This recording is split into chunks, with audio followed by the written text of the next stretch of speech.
Hey, it's Tom from Tom's Toons. Today I'm going to show you how to install this gate latch from pontoonstuff.com so that you have one more safety feature on your boat for the kiddos, for when you're trailering, to keep that front door shut and safe. Let's talk about everything that comes in the package. So we have our latch kit itself, the plastic pieces, and then we have our hardware. So 3 stainless screws, 2 are a little bit shorter and 1 is a little bit longer. We'll show you where those go. I'm gonna go ahead and open up all of my packaging. So I've got everything laid out.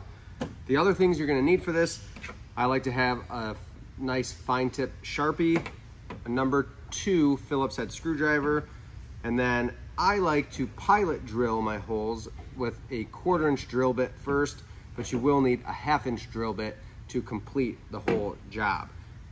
I've got my door panel here, and I'm going to start with it and make sure I'm going on the opposite side as my hinge hole. So the hinge will be on this side. That means that my gate latch will be going on the opposite side.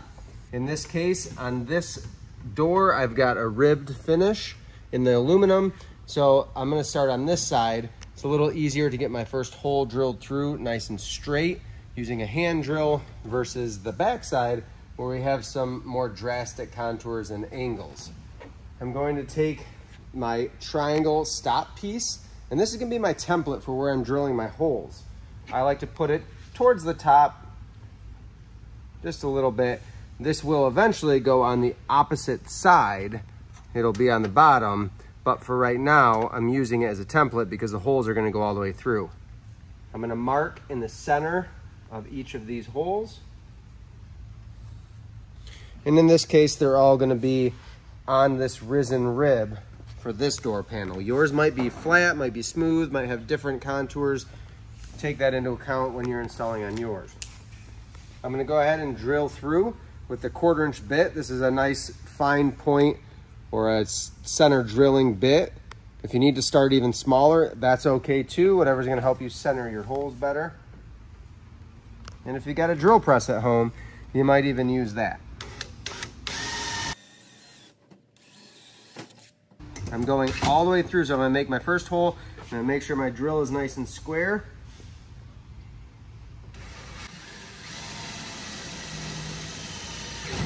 And go all the way through. I'm gonna do that for each of the other holes as well.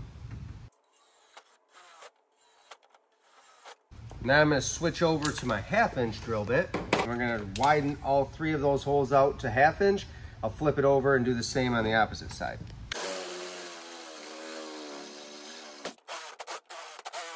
It's a good idea to take either a small file or a deburring tool to that hole just to get rid of any of the sharper edges that are left behind from your drill bit.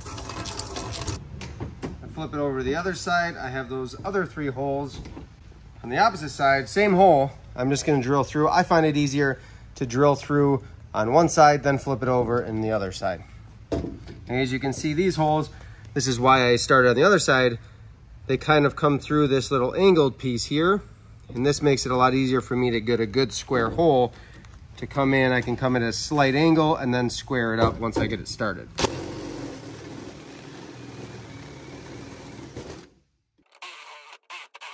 Same thing, we'll deburr these as well. Nifty little tool if you're working on aluminum a lot. You can pick these up at the local hardware store.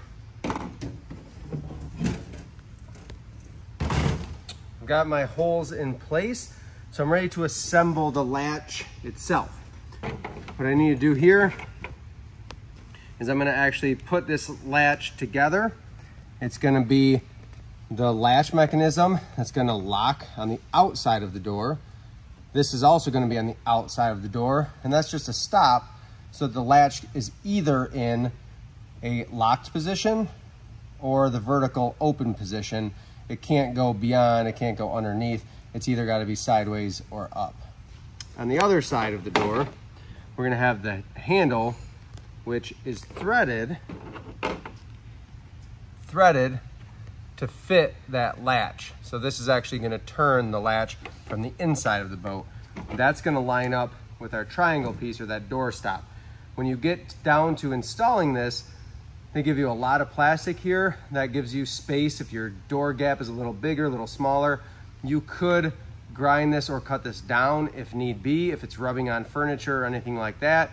But they give you plenty to start with, just in case that gap is a little bigger. If you don't have furniture in the way, you can totally just leave it just like it is as a triangle. I like to stand the door on end for this part. This is the outside of the door, our latch. I'm gonna make sure that this little bracket here is at the bottom of the latch.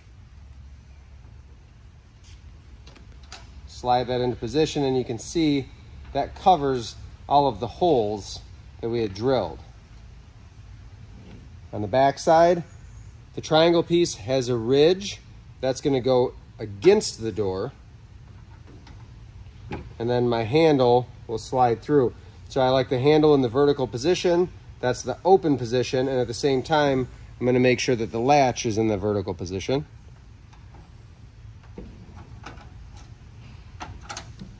Slide those together. We're sandwiched together right now, so things will hold together and they'll move together, but we've got to put the screws in.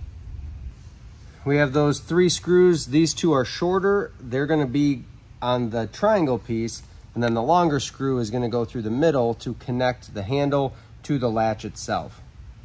So we'll start with that middle one.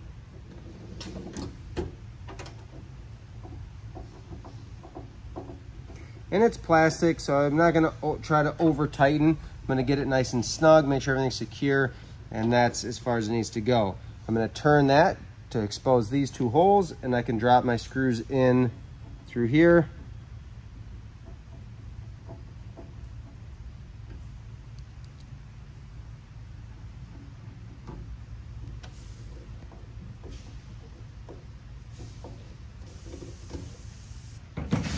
And just like that, my latch is complete on the door.